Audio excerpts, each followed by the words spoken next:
Assalamualaikum warahmatullahi wabarakatuh. Pernahkah kalian dengar Undang-Undang Dasar Pasal 2 Ayat 2 yang menyatakan bahwa dalam hal tindak pidana korupsi sebagaimana yang dimaksud dalam ayat 1 dilakukan dalam keadaan tertentu, pidana mati dapat dijatuhkan. Misalnya pada waktu terjadi bencana alam nasional, pengulangan tindak pidana korupsi, atau pada waktu negara dalam keadaan krisis ekonomi. Di sana sudah dijelaskan, apabila ada seseorang yang melakukan korupsi di saat Indonesia sedang tidak baik-baik saja, maka orang tersebut ditindak dengan hukuman mati. Apakah hal itu diperbolehkan? Nah, pada kesempatan kali ini, kami dari kelompok 3 akan menjawab dan menjelaskan tentang pertanyaan tadi. Mari kita bahas dengan rinci permasalahan ini yang akan dibawakan oleh pemateri pertama kita, yaitu Rifki Amri Al-Masyudi.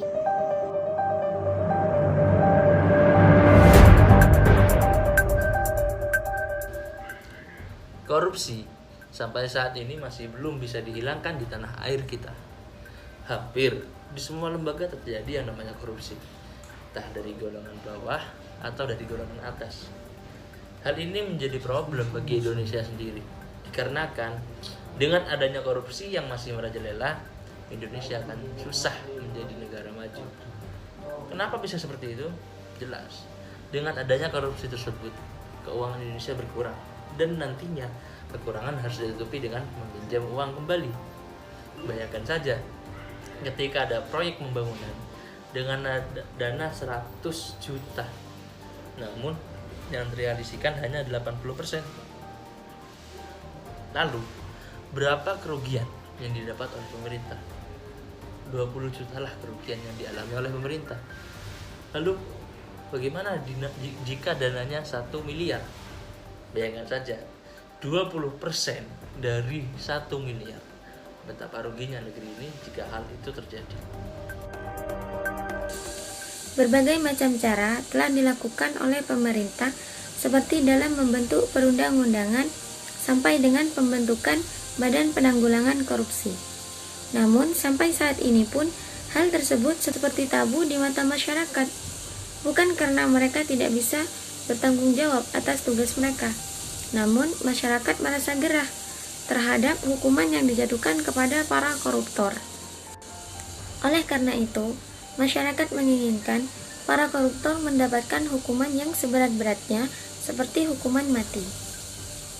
Pada dasarnya, hukuman mati terhadap koruptor telah ada dalam Kitab Undang-Undang Hukum Pidana atau KUHP nomor 20 tahun 2001 tentang pemberantasan tindak pidana mengatur pidana mati dalam pasal 2 ayat 2 yang bunyinya, dalam hal tindak pidana korupsi sebagaimana dimaksud dalam pasal 2 ayat 1 dilakukan dalam keadaan tertentu, pidana mati dapat dijatuhkan. Lalu, apa sebenarnya yang dimaksud dengan keadaan tertentu itu? Yang dimaksud dengan waktu tertentu di sini adalah di mana keadaan negara sedang tidak stabil. Misalnya pada waktu terjadi bencana alam nasional, pengulangan tindak pidana korupsi, atau pada waktu negara dalam keadaan krisis ekonomi dan moneter. Kemudian bagaimana dengan pandemi? Jawabannya adalah juga termasuk. Dari sini sebenarnya sudah jelas bahwa para koruptor diperbolehkan untuk dihukum mati. Namun hal tersebut tidak semudah yang dibayangkan, karena ini juga bersangkut paut dengan hak asasi manusia. Dan dikutip dari Komnas HAM, Bapak Ketua Komnas HAM RI Ahmad Taufan Damanik, beliau berpendapat bahwa tidak ada korelasi antara penerapan hukuman mati dengan upaya pencegahan dan efek jerah di dalam pemberantasan tindak korupsi. Dan juga mengutip dari paparan Indonesian Corruption Watch, skor indeks korupsi Cina tahun 2020 sebagai salah satu negara yang gencar menerapkan hukuman mati bagi para korupsi, tercatat di angka 42 dari skala 0 sampai 100, di mana nilai yang lebih tinggi merupakan responden bahwa di daerahnya korupsi masih terbilang tinggi, yang berarti praktek korupsi di sana masih cukup banyak. Sedangkan negara yang tidak memperlakukan hukuman mati, presentasi praktek korupsinya lebih kecil, seperti negara Denmark, Selandia Baru, dan Finlandia. Dari presentasi di atas, Bapak Ketua Komnas HAM ingin memberitahu bahwa di negara lain sudah menerapkan hukuman mati bagi para koruptor, dan hasilnya itu tidak sesuai dengan ekspektasi yang diharapkan dari hal tersebut. Jadi, yang menjadi pertanyaannya adalah, jika penjara belum bisa menangani maraknya korupsi, dan hukuman mati masih banyak yang memperdebatkan kebolehannya, lalu bagaimana solusi kita memberantas korupsi tersebut? Menurut opini penulis, ada beberapa hal yang bisa dilakukan oleh pemerintah untuk mengatasi seperti maraknya para koruptor ini. Salah satu hal yang paling penting adalah merehabilitas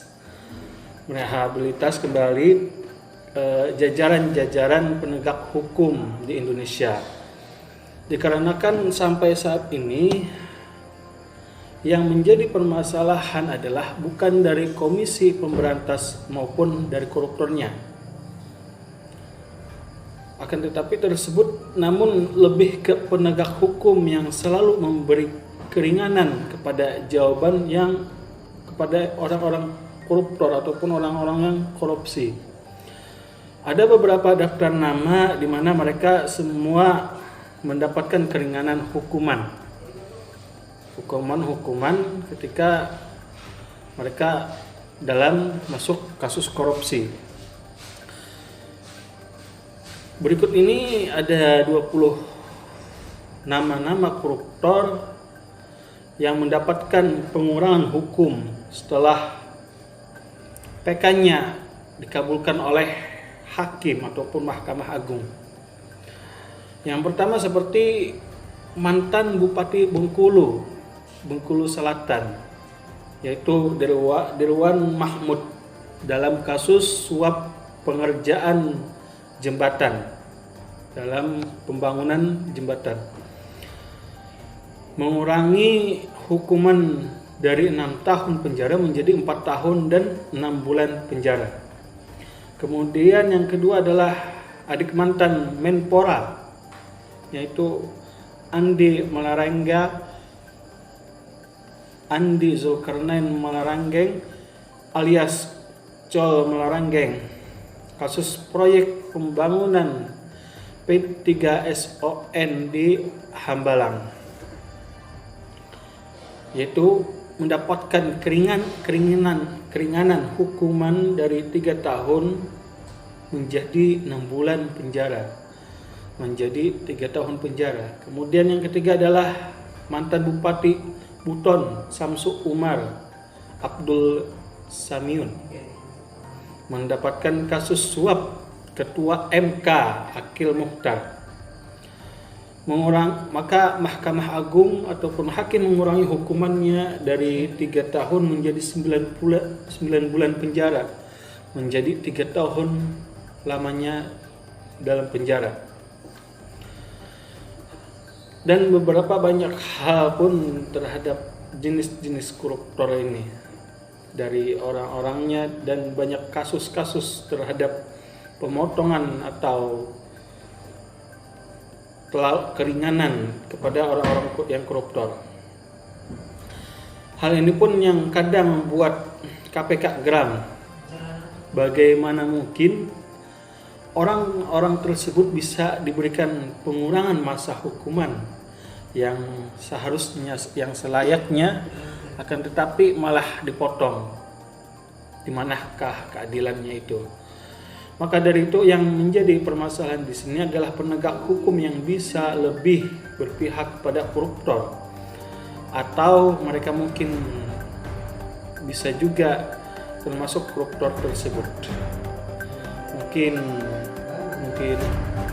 sampai sini pemaparan saya.